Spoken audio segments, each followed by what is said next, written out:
إذا ألقوا فيها سمعوا لها شهيقا وهي تفور. Pada bacaan idza di sini ada huruf zal. Hati-hati dalam melafalkannya karena kebanyakan ada yang membaca dengan iza diganti dengan huruf zai.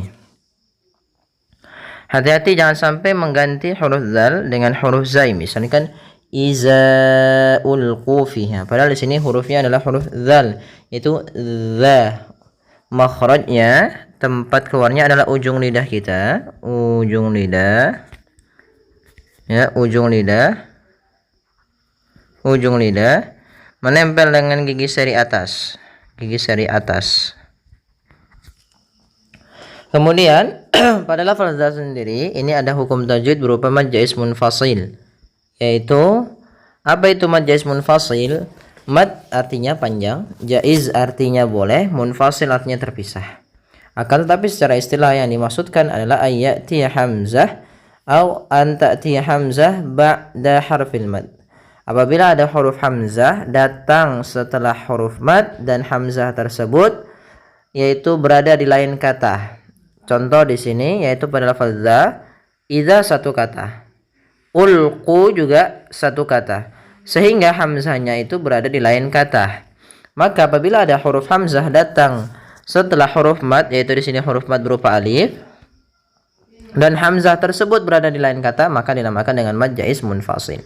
Kita panjangkan pada lafaz za 4 harokat atau 5 harokat. Kemudian pada lafal ulqu di sini ada huruf qaf yang dia berharokat dhammah. Setelahnya ada huruf waw. Apabila ada huruf waw atau huruf mad datang sebelumnya huruf dhammah, maka dinamakan dengan mad tabi'i. Mad tabi'i terjadi dengan tiga kondisi. Yang pertama, adanya fathah bertemu dengan alif, adanya kasrah bertemu dengan ya sukun, adanya dhammah bertemu dengan waw sukun. Maka pada lafal qu di sini kita panjangkan 2 harokat. Alif yang ditandai dengan sifar mustadir tidak dibaca. Kemudian lafal fi di sini ada ya sukun didahului dengan huruf kasrah. Maka fi-nya kita panjangkan 2 harokat dan kita hukumi dengan mad tabi'i. Kemudian pada lafal ha ada bacaan mad tabi'i pula, yaitu adanya fathah bertemu dengan alif, panjangnya 2 harokat, sehingga kita panjangkan ku fiha, semuanya sama 2 harokat. Kemudian sami'u laha sama ada u, yaitu ada huruf ain berharokat dhammah bertemu dengan huruf waw, yaitu waw termasuk huruf mad, maka panjangnya adalah 2 harokat pada lafal au.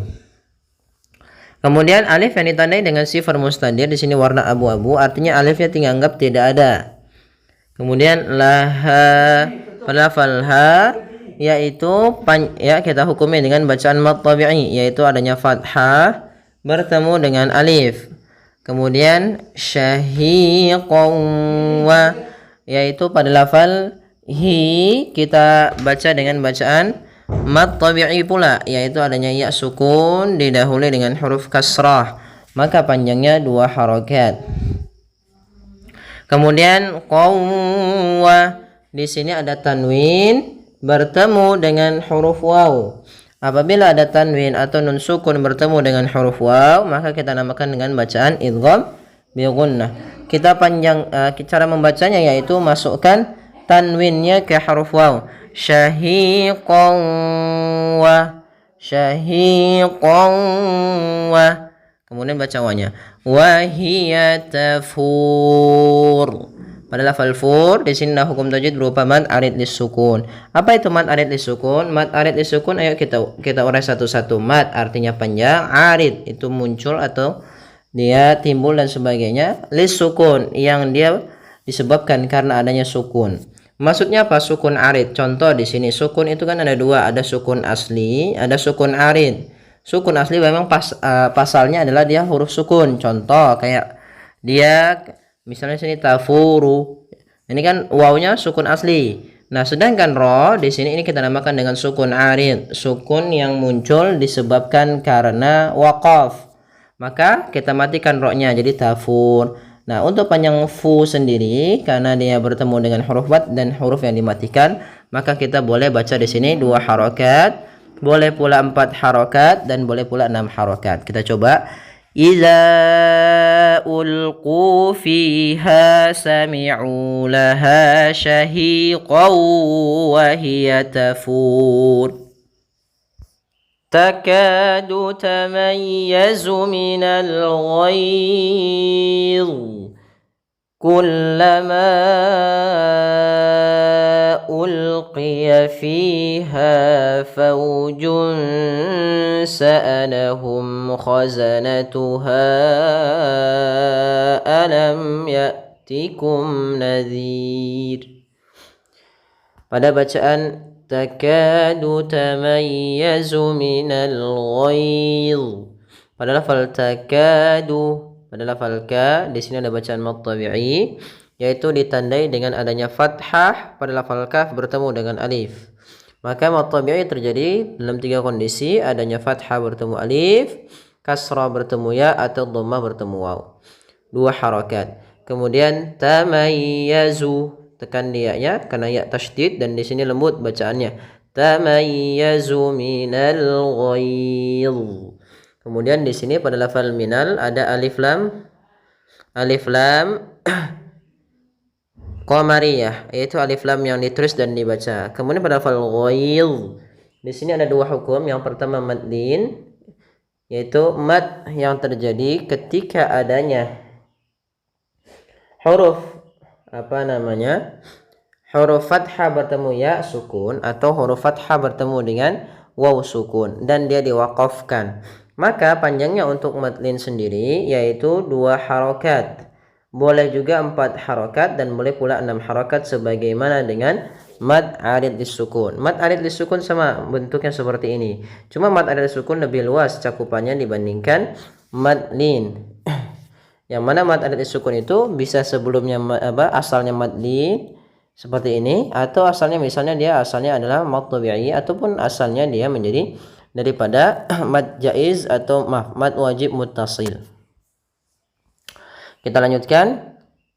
Kullama ulqiyah, kemudian pada lafal ma ulqiyah di sini ada mad jaiz munfasil yaitu pada lafal ma adanya hamzah yang datang setelah huruf mad maka kita panjangkan di sini 4 harokat. Maka setiap kita mendapati bacaan adanya hamzah datang setelah huruf mad dan hamzah tersebut terpisah katanya, maka kita panjangkan di sini dan kita hukumi di sini 4 harokat dan kita hukumi dengan mad jaiz munfasil. Kullama, seperti itu kita bacanya. Panjangkan dulu ma-nya baru ke u. Kullama ulqiya fiha. Kemudian pada lafal fi di sini ada ya sukun didahului dengan kasrah, maka kita namakan dengan mad tabi'i. Panjangnya 2 harokat.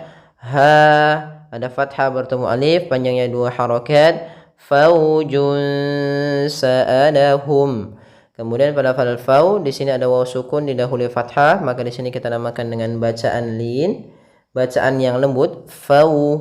Maka untuk menyempurnakan makhraj daripada huruf waw dan sifatnya, yaitu kita monyongkan bibir kita ke depan. Faujun.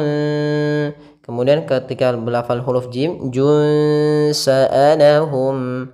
Di sini ada ikhfa, yaitu adanya dhammatain bertemu dengan huruf ikhfa yaitu huruf sin.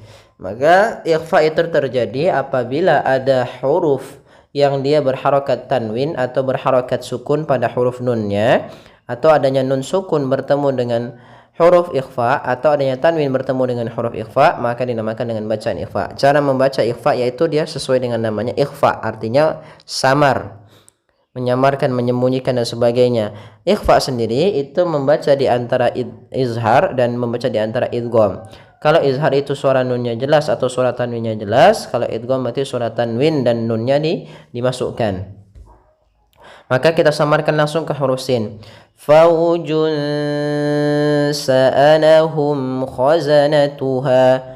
Kemudian pada lafal mim mati, di sini ada bacaan izhar syafawi, yaitu suara mimnya harus dibaca dengan jelas, tidak boleh ditahan. Sa'alahum khazanatuha langsung, ya.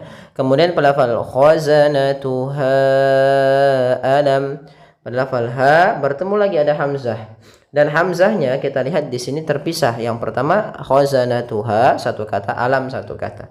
Sehingga kita namakan dengan mad jaiz munfasil. Yaitu mad jaiz munfasil terjadi apabila adanya hamzah datang setelah huruf mad. Di sini huruf madnya alif dan hamzah tersebut di lain kata. Biasanya ditandai dengan tanda seperti ini. Maka khazanatuha atau sa'alahum khazanatuha alam. Kemudian pada lafal alam ada bacaan izhar syafawi, yaitu adanya mim mati bertemu dengan ya sukun. Bertemu dengan huruf ya, yaitu huruf hijaiyah. Maka mim izhar syafawi kan terjadi apabila adanya huruf mim sukun bertemu dengan seluruh huruf hijaiyah kecuali mim dan ba. Dan di sini ketika itu bertemu dengan huruf ya. Alam ya'tikum nadhir. Kemudian pada lafal hamzah usahakan dia dibaca dengan bacaan hamzah itu memiliki sifat yang pertama namanya syiddah, yang kedua sifatnya adalah jahar. Syiddah artinya kalau secara utuh gitu, syiddah artinya kuat. Jahar yaitu terang. Pada dasarnya di sini yang dimasukkan syiddah artinya tertahannya suara, jahar tertahannya nafas kita. Maka alam ya'tikum, kemudian mim mati bertemu nun, yaitu bacaan izhar syafawi, suara mimnya harus jelas.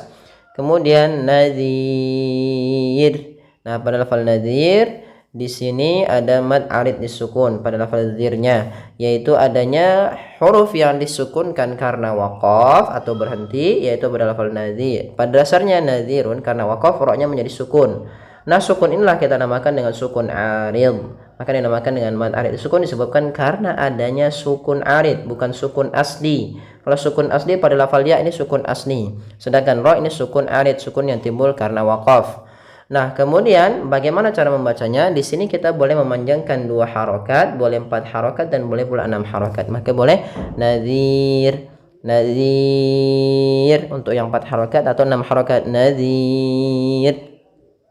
Kemudian selanjutnya itu ada huruf ra. Huruf ra di sini karena sebelumnya huruf kasrah dan didahului dengan huruf mad, maka dia dibaca dengan bacaan tipis. Maka nadhir tidak boleh dibaca nadhir, tidak. Maka kita ulang kembali. Kullama ulqiya fiha faujun sa'alahum khazanatuha alam ya'tikum nadhir. Kemudian qalu bala qad ja'ana nadhirun fakadzabna wa qulna ma nazzala Allahu min syai'in in antum illa fi dhalalin kabir. Pada lafal qalu bala, pada lafal qa ada fathah bertemu alif, itu kita namakan mad tabi'i. Kemudian lu dhammah bertemu waw, alif yang di atas ditandai dengan sifar mustadir tidak dianggap. Bala yaitu adanya fathah bertemu ya, fathah bertemu alif, ya-nya di sini tidak dianggap, hanya bentuk rasam saja. Maka ketiga-tiganya kita namakan dengan bacaan mad tabi'i, yaitu ketiga-tiganya panjangnya 2 harakat, panjangnya qalu bala, semuanya harus sama. Kemudian qad di sini ada qalqalah. Hati-hati jangan sampai apa itu qalqalah, artinya memantul atau dia ittirab, pantulan, getaran.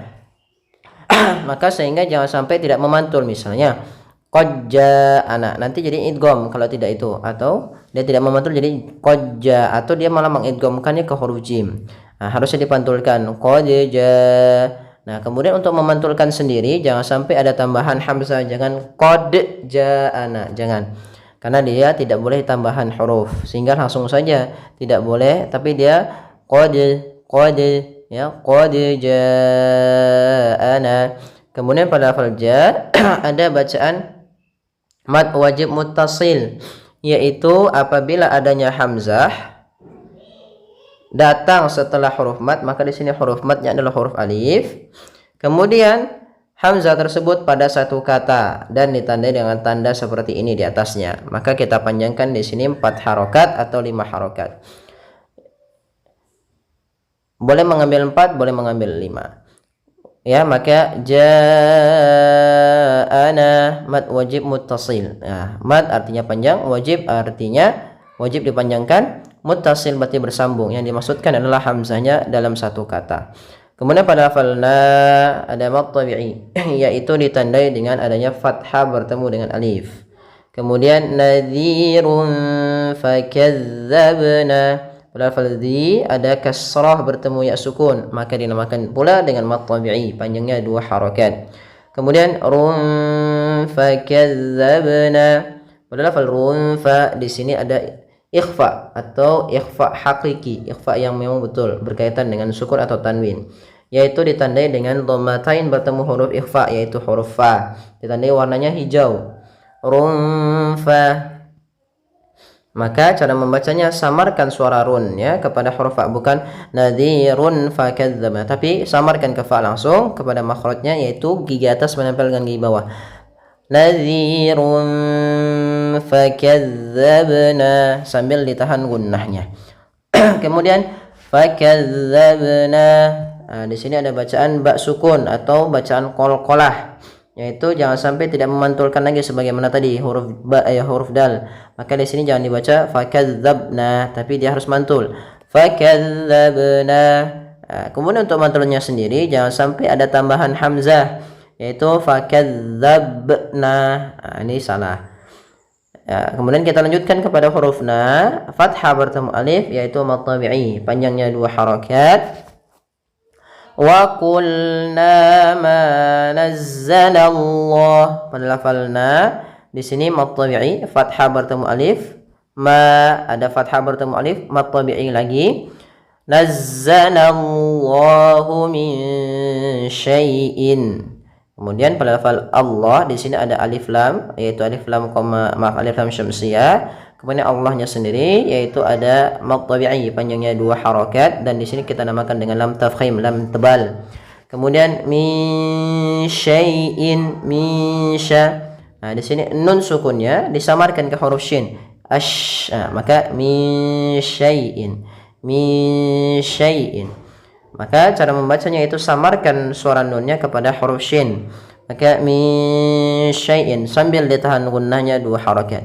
Kemudian pada lafal syai'in, pada lafal syai' sendiri ada bacaan lin yang lembut. Jangan dibaca syai'in, syai'in, tapi dia syai'in, dan sempurnakan kasrahnya. Yaitu sempurnakan huruf iya-nya.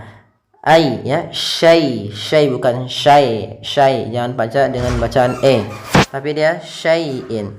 Kemudian pada lafal in sendiri ada bacaan izhar halqi, yaitu suara tanwinnya harus dibaca dengan jelas, tidak boleh syai'in in antum, tapi harus jelas dan tidak boleh ditahan. Kemudian in antum ada nun sukun, kemudian lagi izhar halqi bertemu dengan hamzah, maka dia harus dibaca dengan jelas. In antum. Kemudian pada lafal antum ada nun sukun bertemu ta, maka dinamakan dengan ikhfa. Cara membacanya nunnya disamarkan ke huruf ta. Kemudian antum illa ada mim mati bertemu dengan hamzah, maka dinamakan izhar syafawi, jelas mimnya. Illa fi dhalalin kabir. Kemudian pada lafal la fi dhala, ketiga-tiganya mad tabi'i, yaitu la ada fathah bertemu alif, fi ada kasrah bertemu ya, kemudian la ada fathah bertemu alif, lin kabir pada lafal ada kasrah tain bertemu dengan kaf, maka bacaan ikhfa. Kemudian kabir yaitu ada bacaan mad arid disukun, boleh panjangnya pada lafal bir itu boleh 2 harakat, boleh 4 harakat, dan boleh 6 harakat.